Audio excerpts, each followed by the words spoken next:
ఇంతకు ముందు మనం మెదక్ సంబంధించి అప్డేట్స్ తెలుసుకుని ఇప్పుడు కామారెడ్డి జిల్లాలో కూడా కుండపోత వర్షాలతో వరద అయితే కొనసాగుతోంది. రాత్రి 7 గంటలకు నిలిచిపోయినటువంటి వాన తెల్లవారుజాము నుంచి కూడా మళ్లీ మొదలైపోయింది. వరదలో చిక్కుకున్న బాధితులను అధికారులు సురక్షిత ప్రాంతాలకు తరలించారు. వరద బాధితులను పరామర్శించేందుకు ఇన్ఛార్జ్ మంత్రి సీతక్క కామారెడ్డికి రానున్నారు. టీపీసీసీ చీఫ్ మహేష్ కుమార్ గౌడ్, ప్రభుత్వ సలహాదారు షబ్బీర్ అలీ కూడా రాబోతున్నారు. భారీ వర్షాల నేపథ్యంలో ప్రజలు అప్రమత్తంగా ఉండాలని అధికారులు సూచించారు.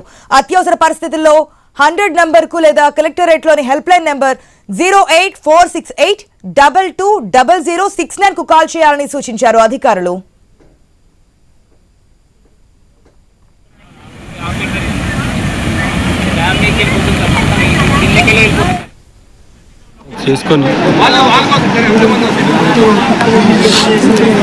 వాళ్ళు ఒక 10 మెంబర్స్ ఉన్నారట.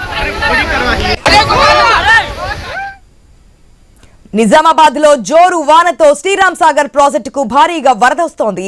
2,25,000 క్యూసెక్ల ఇన్ఫ్లో వస్తుండగా 3,30,267 క్యూసెక్ల అవుట్ఫ్లో కొనసాగుతోంది.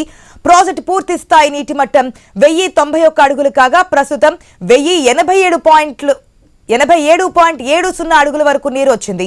ప్రాజెక్టు పూర్తి స్థాయి నీటి నిల్వ సామర్థ్యం 80 టీఎంసీలు కాగా ప్రస్తుతం 68.810 టీఎంసీలుగా నమోదైంది.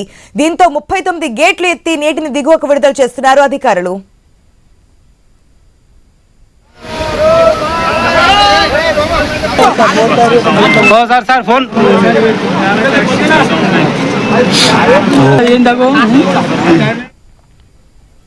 నిజామాబాద్ జిల్లాలో రాత్రి నుంచి కురుస్తున్న వర్షం వల్ల రామడుగు ప్రాజెక్టుకు భారీ వరద చేరుతోంది. ప్రాజెక్టు అలుగు నుంచి 22,000 క్యూసెక్ల వరద పారుతోంది. అక్కడి నుంచి పెద్దవాగులోకి వెళ్తోంది. వరద ఇంకా పెరిగే అవకాశం ఉందని అంచనా వేస్తున్నారు. ప్రాజెక్టు దిగువన ఉన్న రామడుగు, కేసారం, మైలారం, సుద్దుల్లం, కోరట్పల్లి, కలిగోట్, చింతలూరు, కోలిప్యాక్ పరిసర ప్రాంతాల ప్రజలు అప్రమత్తంగా ఉండాలని అధికారులు సూచించారు. పశువుల కాపర్లు, గొర్రెల కాపరులు, చేపల పట్టేవాళ్లు, రైతులు, సామాన్యులు పెద్దవాగు దాటే ప్రయత్నం చేయవద్దని హెచ్చరించారు.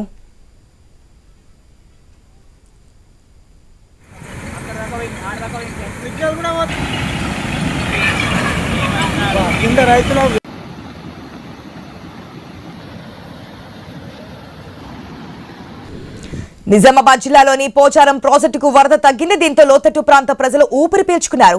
కానీ పోచారం ప్రాజెక్టుకు బుంగబడడంతో అధికారులు ఆందోళన చెందుతున్నారు. బుంగపడిన ప్రాంతంలో మరమ్మతులు చేయించనున్నారు.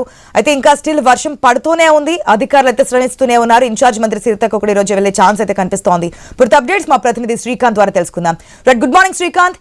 నిన్న రాత్రి ఆగింది అనడంతో ఏదైతే సంతోషపడినటువంటి ప్రజలకి మళ్ళీ ఈ రోజు ఉదయం నుంచి కూడా వర్షం పడడంతో ఇంత భయం అయితే కనిపిస్తోంది. ప్రాజెక్టులు కూడా జలకలను సంతరించుకుంటున్నాయి. ఎక్కడ ఏ విధంగా ముప్పు వస్తుందో అని అధికారులు, ప్రజలు కూడా భయాందోళన వ్యక్తం చేస్తున్నటువంటి సిచ్యువేషన్ కనిపిస్తుంది. డీటెయిల్స్ ఏంటి? ఈ రోజు సీతక్క కూడా రాబోతున్నట్టు తెలుస్తోంది. నిజామాబాద్ జిల్లాలో గత 2 రోజులుగా భారీ వర్షాలు కురుస్తున్నాయి. ఇప్పటికే ఉమ్మడి జిల్లాకు రెడ్ అలర్ట్ కూడా ప్రకటించారు. నిన్న కామారెడ్డి జిల్లాను పూర్తిగా వరద కమ్మేసిందని చెప్పవచ్చు. వరను ఏమాత్రం శాంతించకుండా నిన్న భారీ వర్షాలు కామారెడ్డి జిల్లాలో పూర్తిగా జనజీవనాన్ని స్తంభింపజేశాయి. పూర్తిగా అతలాకుతలమైనటువంటి పరిస్థితి కామారెడ్డి పట్టణంలో 2 కాలనీలు, జిఆర్ కాలనీ కావచ్చు, హౌసింగ్ బోర్డు కాలనీ కావచ్చు, పూర్తిగా వరదల్లోకి చిక్కుకున్నాయి. అక్కడ ఉన్నటువంటి ప్రజలను పునరావాస కేంద్రాలకు తరలించారు. వారికి అధికారులు ఎప్పటికప్పుడు సహాయక చర్యలు అందిస్తూనే ఉన్నారు. ఇక రాత్రి కాస్త ఎడతెరిపించినటువంటి వర్షం మళ్ళీ ఉదయం నుంచి జోరందుకుంది. అటు కామారెడ్డి జిల్లాలో, ఇటు నిజామాబాద్ జిల్లాలో ఎడతెరిపి లేకుండా ఏకతాటిగా వర్షం కురుస్తూనే ఉంది. లోతట్టు ప్రాంత ప్రజలను ఇప్పటికీ అధికారులు అప్రమత్తం చేశారు. ఇటు ఎల్లారెడ్డి కావచ్చు, అటు జుక్కల్ కావచ్చు.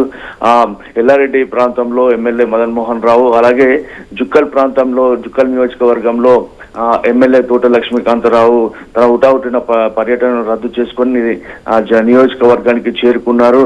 కొన్ని గ్రామాల్లో వరద ముంపు ఉన్నటువంటి ప్రాంతాల్లో అతను తిరిగి ఆ ప్రజలను పునరావాస కేంద్రాలకు తరలించారు. వారికి కావలసినటువంటి సహాయక చర్యలను చేపడుతున్నారు. ఇక మళ్ళీ వర్షం జోరందుకుండటంతో మళ్ళీ వరదలు వచ్చే అవకాశం ఉందని చెప్పేసి ఇప్పటికీ అధికారులు ఇక్కడికక్కడ అప్రమత్తం అవుతున్నారు. ఇవాళ టీపీసీ చీఫ్ మహేష్ కుమార్ గౌడ్, అలాగే నిజామాబాద్ ఉమ్మడి జిల్లా ఇన్ఛార్జి మంత్రి సీతక్క, ప్రభుత్వ సలహాదారు షబ్బీర్ అలీ కామారెడ్డి జిల్లాలో పర్యటించనున్నారు. వరద ప్రభావిత ప్రాంతాల్లో వారు పర్యటించనున్నారు. అధికారులను అప్రమత్తం చేయనున్నారు. మరో 2 రోజులు జిల్లాకు రెడ్ అలర్ట్ ప్రకటించడంతో వర్షాలు మరింత భారీ వర్షాలు పడే అవకాశం ఉన్నటువంటి నేపథ్యంలో అధికారులను అప్రమత్తం చేసే యోచనలో ఉన్నారు.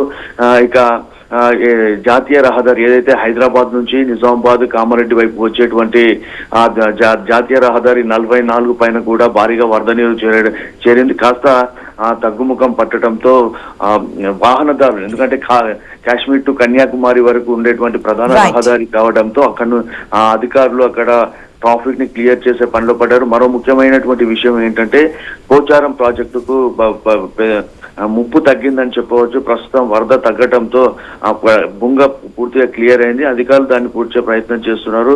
ఇలా లోతట్టు ప్రాంత ప్రజలైతే ఊపిరి పీల్చుకున్నటువంటి పరిస్థితి నెలకొంది. ఓవరాల్ గా ఉమ్మడి నిజామాబాద్ జిల్లాలో ఉన్నటువంటి ప్రధాన ప్రాజెక్టులు కావచ్చు, చిన్న తరహా మధ్య తరహా ప్రాజెక్టులు కావచ్చు, వాగులు వంకలు పూర్తి స్థాయి నీటి మట్టానికి చేరుకొని జలకళను అయితే సంతరించుకుంది. ఇక చివరిగా నిజామాబాద్ రూరల్ కు సంబంధించినటువంటి రామర్జి ప్రాజెక్టు దిగువన కూడా ప్రజలు అప్రమత్తంగా ఉండాల్సిన అవసరం ఎంతైనా ఉంది. పెద్ద వాగులోకి భారీగా వరద వస్తుంది. లోతట్టు ప్రాంత ప్రజలు అప్రమత్తంగా ఉండాలని అధికారులు సూచిస్తున్నారు. ఆశ. Right Srikanth, thanks for the update.